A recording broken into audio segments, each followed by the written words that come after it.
They built a chainsaw that shifted gears like a Cadillac, and the engineers who invented it knew before the first unit ever shipped that it would kill the company. Not kill someone using it, kill the company itself.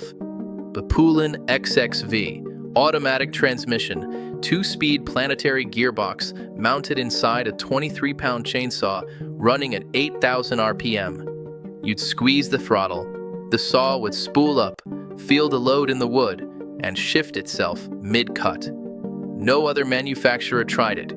Not McCulloch, not Still, not Husqvarna. They had the patents, they had the metallurgy, but by the time the XXV hit dealer shelves in 1970, Poulan's lead engineer had already written the post-mortem report, because someone upstairs had decided that being right mattered more than being in business. The story starts in Shreveport, Louisiana, 1944. A man named Claude Poulan, running a one-bay repair shop out of a Quonset hut near the rail depot. He was a mechanic who got tired of watching chainsaw operators spend more time sharpening than cutting. The problem wasn't the engine, it was the chain itself. Every other saw on the market used smooth cutters that dulled the instant they kissed dirt. Poulan welded carbide teeth onto the chain links. Then he did something nobody else had thought to do. He made the teeth replaceable. Not the chain, just the teeth. It cut costs by 60%. It cut downtime to minutes. And it made Claude Poulan wealthy enough to start thinking about problems that didn't exist yet. By 1960, Poulan Chainsaw Company was shipping 14,000 units a year. Poulan himself, quiet, deliberate, Seventh-day Adventist, had started sketching transmissions in the margins of production reports. His lead engineer, a man named Frank Stenson, asked him why. Poulan's answer, according to Stenson's son in a 2003 interview, was simple. Because a chainsaw doesn't know what it's cutting. He meant it literally. A chainsaw runs at one speed, full throttle, 14,000 RPM at the crank, 6,500 at the chain. Doesn't matter if you're limbing sweet gum or felling old-growth pine. Doesn't matter if the wood is wet, frozen, knotted, or soft. The operator compensates by adjusting pressure, leaning in for hardwood, backing off for pulp. But the saw itself, it just screams. Poulan thought that was wasteful, brutal on the engine, brutal on the operator. He'd watched men come off the mountain at the end of a shift with their hands still vibrating. Seam clutches burn out in the middle of a job because someone pushed too hard through a knot. Heard stories about broken chains whipping back because the RPMs stayed maxed out when they should have eased off. So he asked Stenson to solve it. Stenson had worked on landmine triggers during the war, the kind that counted footsteps before detonating. He understood pressure differentials and mechanical memory. He knew how to make a machine respond to conditions without being told. He also understood that what Poulan was asking for had never been done on a handheld combustion tool. The solution was a planetary gearbox, 2-stage reduction. First gear, high torque, low speed for biting into dense wood. Second gear, low torque, high speed for racing through soft grain once the kerf opened up. The transition between the two had to happen automatically. No buttons, no levers. The saw had to feel the load and react. Stenson used a centrifugal governor tied to a spring-loaded sundeer. When the chain bit hard, RPMs dropped, the governor relaxed, and the gearbox snapped into first. When resistance eased, RPMs climbed, the governor tensed, and it popped into second. Shift time, 11/100ths of a second. The first time Stenson test-fired it in the workshop, the saw bucked so hard it cracked the vise. They spent 8 months re-engineering the clutch pack. Wider tolerance bands. Oil-bathed plates instead of dry friction discs.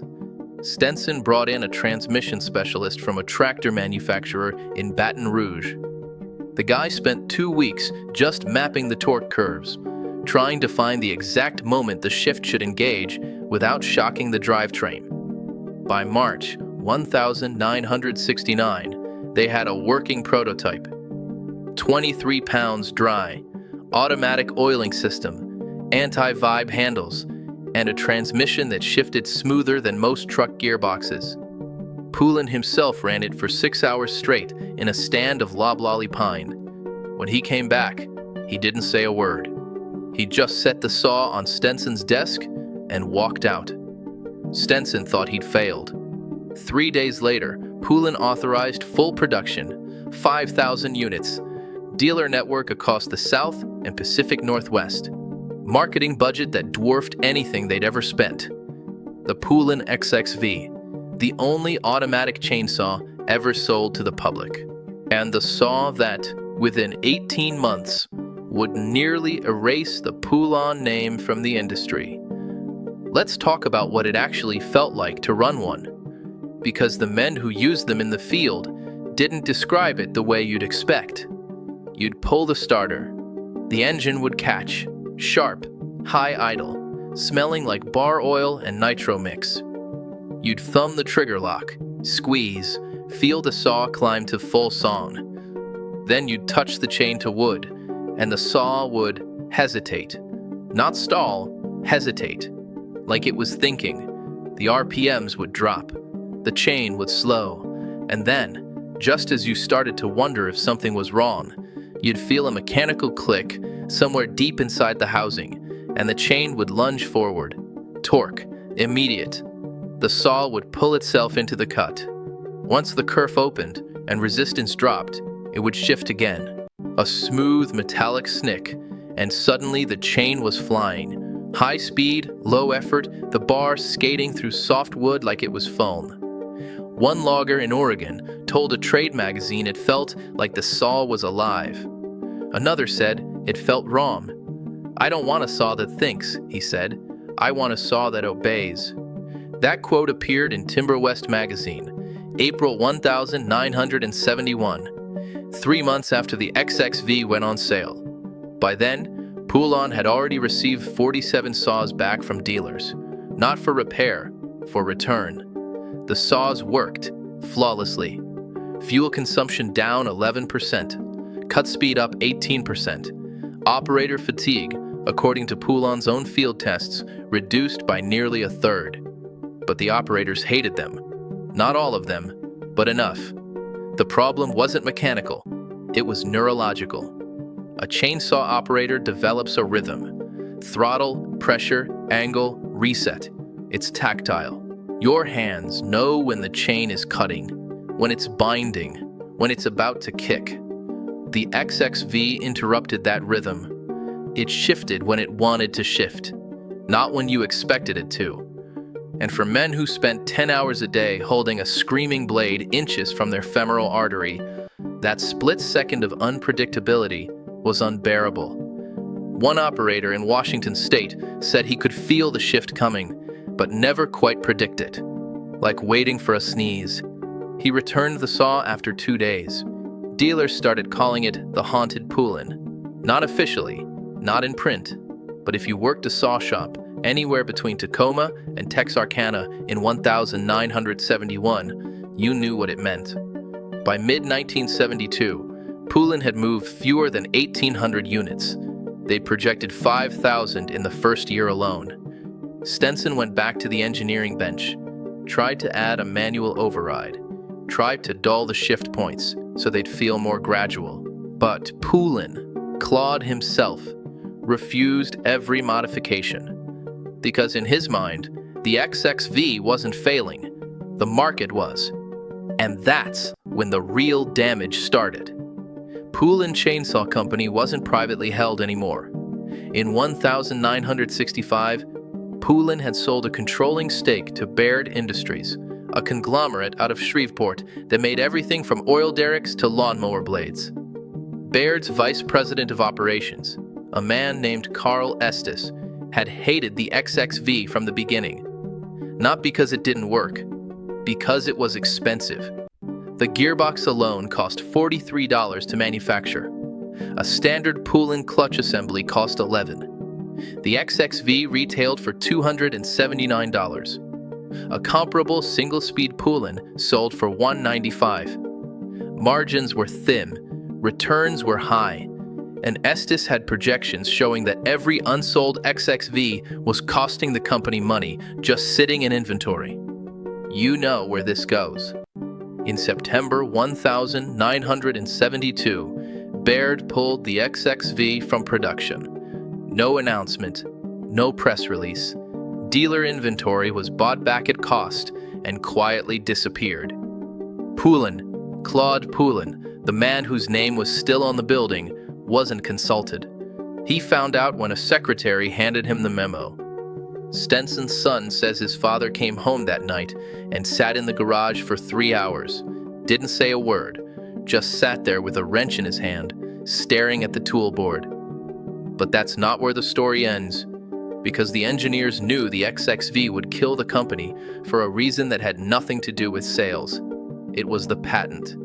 Poulan held the patent on the centrifugal automatic transmission system, exclusive, locked down tight. But the XXV's failure sent a signal to every other manufacturer in the industry. Consumers don't want this, which meant nobody else would try it. Which meant Poulan's R&D investment, over $400,000, roughly $4 million in today's money, had bought them a patent on a dead end. Worse, it had branded Poulan as the company that built saws loggers didn't trust. That reputation stuck. Sales across the entire Poulan line dropped 16% in 1973. Dealers started stocking Home Life and Still instead. By 1974, Baird sold Poulan to Emerson Electric. Emerson gutted the engineering division, moved production to Arkansas, and turned Poulan into a consumer-grade brand, the kind you'd see at a hardware store next to the hedge trimmers and leaf blowers. Bright yellow plastic, stamped metal instead of machined parts, saws built to last a season, not a career. The XXV and everything it represented was memory hold. But here's the strange part. The saws didn't all disappear.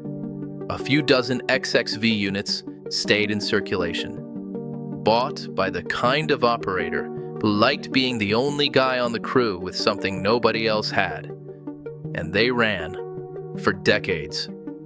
There's a guy in British Columbia named Ron Heikkinen, retired faller, who ran the same XXV from 1971 until 2009.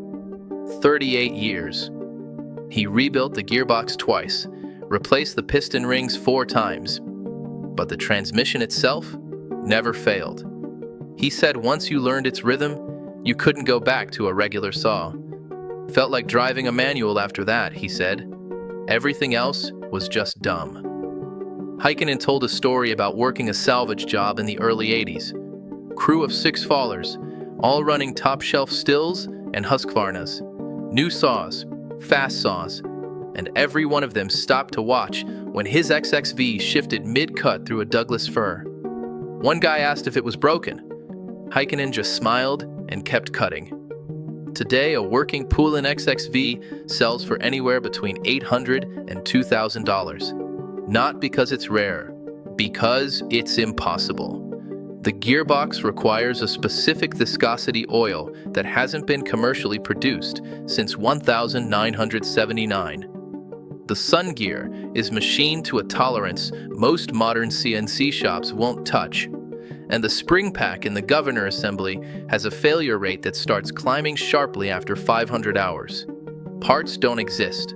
Schematics are buried in an Emerson Electric archive warehouse in St. Louis that doesn't allow public access. So the saws that still run are kept alive by men who reverse engineer parts in home machine shops and trade knowledge on forums nobody outside the vintage saw community knows exist. There's a guy in Finland who claims he can tune an XXV to shift at exact RPM points by adjusting the governor spring tension with washers cut from beer cans. Nobody's confirmed it, but nobody's disproven it either. There's another guy in Montana, goes by Timber Ghost on the forums, who says he's built 3 functional XXV replicas from scratch. Says he used CAD software to reverse engineer the gearbox from photos and a single broken housing he bought at an estate sale. He's posted videos. The saws run, they shift, but he won't share the files, won't sell the parts. Says the design belongs to Poulan, and Poulan's dead. Let's go back to Claude Poulan for a minute. Because after Baird sold the company in 1974, Poulan didn't retire. He didn't consult. He didn't write a memoir. He bought a small machine shop in Ruston, Louisiana, and went back to making chainsaw parts. Not for Poulan saws, for anyone who walked in. Stenson visited him once, in 1981. Said Poulan was working on a carburetor design. Quiet, focused. Didn't mention the XXV. Didn't mention Baird or Emerson or the company that still had his name on it. Stenson asked him if he regretted it. Poulan didn't answer right away. Then he said a saw should know what it's cutting. He died in 1989, quietly, at home. No obituary mentioned the XXV. His daughter told a local paper he'd kept one in the garage. Never ran it, just kept it on a shelf above the workbench, next to a photo of the original Quonset hut shop. When the estate was settled, the saw disappeared. Nobody knows who bought it, or if it still runs. The Poulan brand still exists. You can buy a Poulan chainsaw at Lowe's for $149. It's made in China, plastic case, no automatic oiling, single speed. It'll last you 3 seasons if you're lucky. The company, now owned by Husqvarna, has never reissued the XXV, never referenced it in marketing, never acknowledged it in their heritage timelines. I reached out to Husqvarna's PR department while researching this, asked if they had any surviving documentation on the XXV, service manuals, engineering notes, anything. They said they'd look into it. That was 14 months ago. Here's what I think happened. The XXV was too good at the wrong thing. It solved a problem most operators didn't know they had. And in doing so, it introduced a variable, unpredictability, that professionals couldn't tolerate. It wasn't unsafe. It wasn't unreliable. It was unfamiliar. And in an industry where muscle memory can mean the difference between going home and going to the hospital, unfamiliar is unforgivable. We see this pattern repeat. Turbine electric chainsaws in the 90s, battery saws with torque-sensing firmware, auto-sharpening chains. The technology works, but the humans don't adapt. The XXV sits in a weird space now. It's not a failure, it's not a success, it's a what if. The kind of machine that makes you wonder what the world would look like if the market had been just a little braver, or the engineers just a little more cautious. There's one XXV on display, just one. It's in a small forestry museum outside of Longview, Washington. Dusty shelf, no placard. Just a saw sitting between a mismarked McCulloch and a rusted cant hook. The guy who runs the museum, older fellow, ex-timber faller, told me he plugs it in once a year. Doesn't run it, just pulls the starter cord to keep the seals from drying out. He said the gearbox still clicks when you turn the flywheel by hand. Smooth, mechanical, precise, like it's waiting. So what did it feel like to run one? The men who used them long enough to get past the strangeness all say the same thing. It felt like the saw was working with you, not for you, with you. Like it knew the wood, like it was listening. And maybe that's what made people uneasy. Because we want our tools to be dumb, obedient, predictable.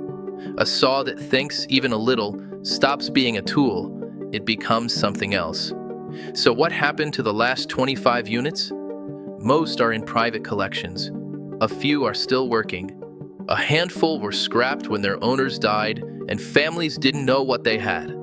But there's a rumor, unconfirmed, persistent, that somewhere in a Baird Industries storage unit in Shreveport, there are 9 brand new XXV units still in original packaging. Never sold, never registered, sealed since 1972. A guy on a vintage saw forum claims his uncle worked Baird Logistics and saw them during an inventory audit in 1998. He posted photos of the audit sheet. The line items match. The serial numbers are sequential. But the storage unit itself? Nobody's been able to confirm the address. Baird was absorbed by another conglomerate in 2004. Their asset records are sealed. I filed a request. No response. So maybe they're out there. 9 saws, mint condition, 50-year-old oil in the tanks, chains still sharp, sitting in a climate-controlled unit somewhere in northern Louisiana, waiting for someone to remember they exist. Or maybe someone found them years ago, didn't know what they were worth, and tossed them in a scrap bin. Either way, the XXV is gone. Not from history, but from the future. Nobody's building automatic chainsaws anymore. The patents expired. The knowledge is scattered.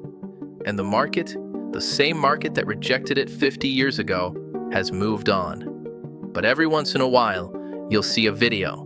Shaky phone footage.